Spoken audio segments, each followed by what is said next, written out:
দীর্ঘ 1 বছর পর আমরা আবার রমজান মাস পেলাম। তো কে কে আপনারা রোজা ছিলেন জানাবেন। সো হ্যালো এভরিওয়ান, আপনারা সবাই কে কেমন আছেন জানাবেন। তো আজকে যেহেতু প্রথম রোজা, তো আমি বেশি কিছু আইটেম করিনি, শুধু শসা ছিল আর হচ্ছে খেজুর তো থাকবেই, খেজুর ছাড়া তো রোজা ভাঙাই যাবে না।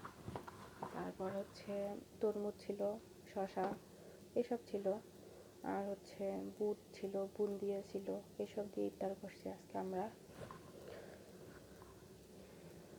তো আজকে যেহেতু রমজানের প্রথম দিন, এজন্য সেরকম কিছু আইটেম করিনি। আর রোজা থেকে বেশি তেলের জিনিস না খাওয়াটাই ভালো।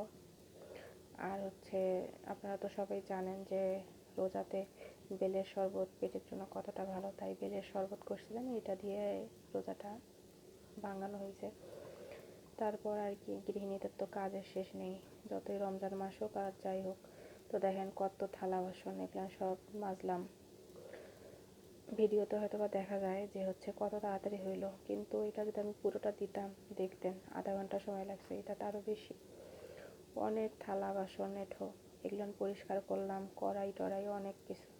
রান্না করলে তো 2-3টা কড়াই এরকম লাগেই, আর প্লেট বাটি চামিচ এগুলো তো আছেই।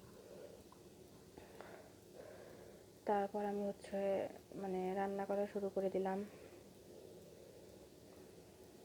কেননা খাওয়া তো লাগবে ইফতারের পর। তো এতে পেঁয়াজটা ভাজতেছি, পোলাও রান্না করব, পোলাও মাংস। তারপর পোলাওয়ের চালটা হচ্ছে দিলাম, পোলাওয়ের চালে হচ্ছে আদা বাটা, রসুন বাটা, তারপর হচ্ছে জিরা বাটা, ধনিয়া বাটা এসব দিছি। তারপর হচ্ছে গরম মশলা, ডালচিনি, এলাচ, লং, গোলমরিচ, তেজপাতা, লবণ। তারপর হচ্ছে আলু দিছিলাম কয়েকটা, কম দিছিলাম 2টা, খাবো না বেশি, এই জন্য শুধু 2টাই দিছিলাম। তারপর দিয়ে নাড়াচাড়া করতেছি। তারপর হচ্ছে আমি গরম পানি দেব, এখানে 1.5 পট চাল ছিল, তো পরিমাণ মতো আমি হচ্ছে 4 কাপ পানি দিছিলাম।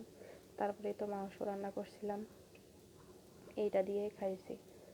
হ্যাঁ, এটা দিয়ে হচ্ছে আজকের খাওয়া দাওয়া হয়েছে।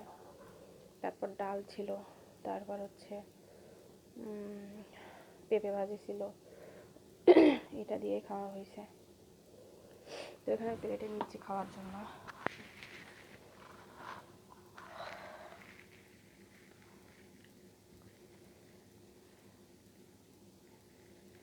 তো দেখতেই পাচ্ছেন যে আমার মাংস রান্নাটা কেমন হয়েছে।